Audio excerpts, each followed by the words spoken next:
stay on the inside the whole time. He's like, I need you to be a savage. Yeah, man. So I'm like, shit, I'm gonna stay on the inside. Yeah, that was sick. Yeah. Oh, I enjoyed watching that, man. Yeah, man, appreciate it. You got a Caleb and a Berlanga fight? You might Hold that. You serious? James Twin for the untouchable True School Sports. Let's go, baby. Bow! Be careful what you wish for because it can become a reality. Yeah. All right, Brendan Taylor here, True School Sports. I'm with Caleb Plant. Caleb, good to finally get you on the channel, man. It's been some time waiting for it, but yeah, good to have it. No, good to be here, man. Appreciate you. You know, us finally getting a couple minutes. We've been knowing each other for quite some time now, so. Yeah, I remember with Johnny Toko, it was 2017. You were sparring in there, Yeah, it was some time ago. Good times though. Yeah, and you come a long way in your career. Your last fight, you know, you really showed a new dimension. You smoothed the edges out. You showed the ability to fight on the inside. What was that whole process like? I guess like developing that part of your game now. I mean, you know, it's something that I've always had, but something, you know, we all have our strengths and weaknesses, and you know, just feeling like that's something that I could get better at. And you know, you got to be honest with yourself. You know, if you're gonna look in the mirror and say, hey, I'm gonna get better at this. And obviously, you know, in the Feigenwitz fight, the Jose fight, other fights too, you know, I've shown pieces of that. But now, you know, I feel like over the last 18 months, me and my dad really grinding on that, working on that. And, you know, Brad coming out to Vegas a couple times, us going out to Philly a couple times, and him giving us homework, and my dad added to that. You know, I got some good teachers, so you know, that's one of the major keys in boxing is, you know, making sure you're having the right people instruct you. What kind of homework did Brad give you? I'm not going to talk about specific moves. Like, what did he say to go watch certain fights or fighters or? Nothing too particular. I do that on my own. Okay, you know, okay. I'm always watching film myself, so, and but. No, I'm not going to get anything in too particular, but if you watch, you know, you see, you know, you'll see it. If you watch it's apparent, you know, it's right there for you to see. So. Okay. Well, I know we talked earlier about, you know, you have a lot of options, a truckload of options at 68. Which one do you want the most? Which one gets Caleb Plant most excited? You know, I feel like me and Berlanga would be, even though he just lost. Yeah. He didn't have much stock to begin with. And so it didn't take a whole lot for his stock to go up. And, you know, whether he just lost or not, I fight people I want to fight. You know what I mean? And so it's a fight that I want. It makes sense. But the Charlo fight makes sense. The Billy fight, a Canelo rematch. You know, I feel like all those make sense. Munguia. Mm-hmm. So I feel like I'm in a position where any of those fights, you know, people are going to tune in. They're going to show up. Become like I feel like. Or do you feel like you become like a must-see TV fighter? I mean, I feel like I've always been that. You know, I've had a lot of these skills for a long time and been showing these skills for a long time. But, you know, people don't always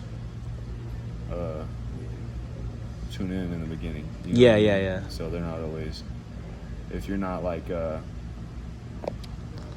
not going to say it's like a popularity contest, but like, you know, if you don't have crazy amount of followers and stuff, you know, in the beginning of your career, they may not be checking out for you, watching out for you. So, which I've always been, you know, a big name, prospect of the year, all that stuff. But, you know, I think people are really paying attention now. So yeah, because I remember the first time I ever seen you fight, or one of the first times I seen you fight, was in person out down there in Florida. Because you fought Carlos Galvan, and you stopped him with a one-punch body shot. Remember that one? With the throwaway. Yeah, with the throwaway. Yeah, and the left hook to the body. So, you know, those moves, you know, and setting them up, you know, I've had that stuff for some time. But like I said, you know, people, as you go, more and more people tune in. So. Okay. You mentioned that Canelo rematch. Obviously, some time has passed since you guys last fought. Yeah. I guess now with these new inside skills, you feel like you're now more equipped for a Canelo rematch?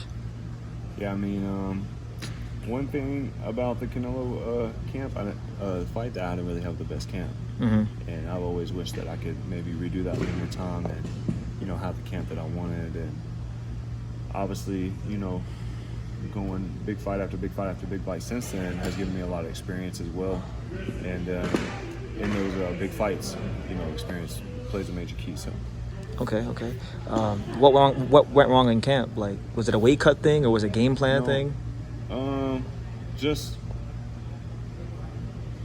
I'll save that story for one day. Yeah. I'll save the story When the Caleb Plant documentary comes out. We'll see. Yeah. You know, it probably wouldn't even take that, but I'll get into the details at some point. But right now, I just feel like, you know, another fight with Canelo would sell. You know, it was a great fight the first time, and I don't see why it couldn't even be bigger. You know, this next time around. So, but you know, I'm not begging for that either. Like I said, what the fight I really want is the Berlanga fight, and Berlanga, Charlo, Billy, Munguia, all those guys. Yeah, and I know like the Mexican fans really embrace you because I know like the night that Ahmed Elbiali got jumped, you know, I saw you like an hour before because I saw you down there at the BMO Stadium. I don't know if you remember that, but like it's good to see like the Mexican fans like embrace you. Yeah, that dude. I was telling him to leave, you know, get out of here, and he just wasn't listening. So yeah, he found out the hard way, but yeah, good solid fan base, and you know, I just feel like I've been consistent, and you know, people are gonna resonate with consistency. So. Okay. I know you're a big boxing fan, so like I wanted to get your take on like, you know, that Beterbiev Bivol fight this weekend. What you think about it? Man, it's hard to say.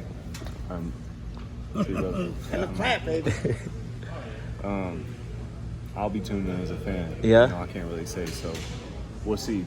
Both great guys, both have the pros and you know, their strengths, and but I feel like what people see them as, they have other skills that are underrated that people don't. There's more dimensions. Yeah, it's not just like Beterbiev is just this huge puncher, and you know, Bivol is just this stick and move on a toes boxer. You know, they have a lot more to the game than just that. So. Okay, so you gotta really like know what you're looking at. Be a trained eye in boxing to fully understand it. Yeah, I mean, Bivol, you know, he's light on his feet, but he's got a lot of punching power, and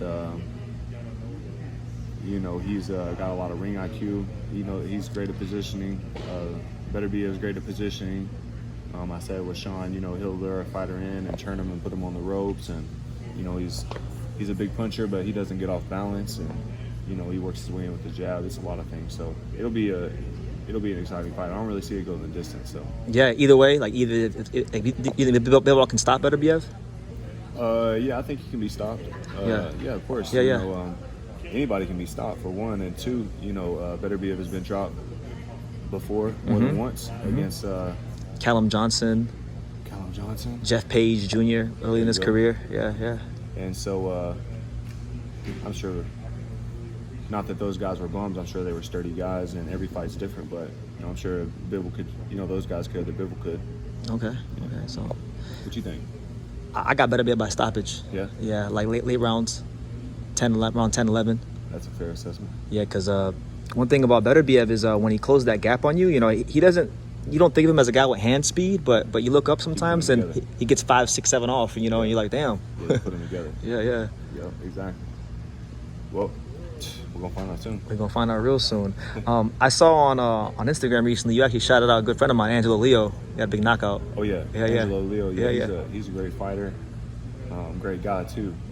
Great dad around him. You guys got history from the Mayweather Gym? Yeah, we used to train the Mayweather Gym together. When I first moved here, I would train at the Mayweather Gym, and around 2 p.m. or so, and he would always be in there just out the way, grinding and whooping ass too. Yeah. And so that's why I always, you know, thought of Leo, liked Leo, because, you know, I peeped him just doing his own thing, and yeah, he's a great fighter. He's doing his thing, man. He might get the Inoue fight soon. That'd be crazy. Inoue moves up, you know, it's a possibility. And knockout of the year as of now, right? Yeah, right now. Right now, there's not a whole lot of knockouts. I put maybe like maybe two other knockouts, like, but nothing in a fight that big, you know. Yeah, hopefully he gets it. Yeah, but I don't hold you up much longer, Caleb. I know you got other people want to talk to you, but any final message to the boxing world about just yourself and? Yeah, just man, tune in. Hopefully, you know, around top of the year is what we're shooting for, and you know, be on the lookout for some new revenge tour dropping soon. You know, it looks like a big collab could be in the works, so stay tuned. It's gonna be fire. Yeah, you went ahead and turned into a fashion mogul now too. Trying. Yeah, doing your thing. All right, Caleb, thank you so much. Thank you for watching another video on the untouchable True School Sports Empire. I'm at the Boxing Hall of Fame out here in Canterbury, New York.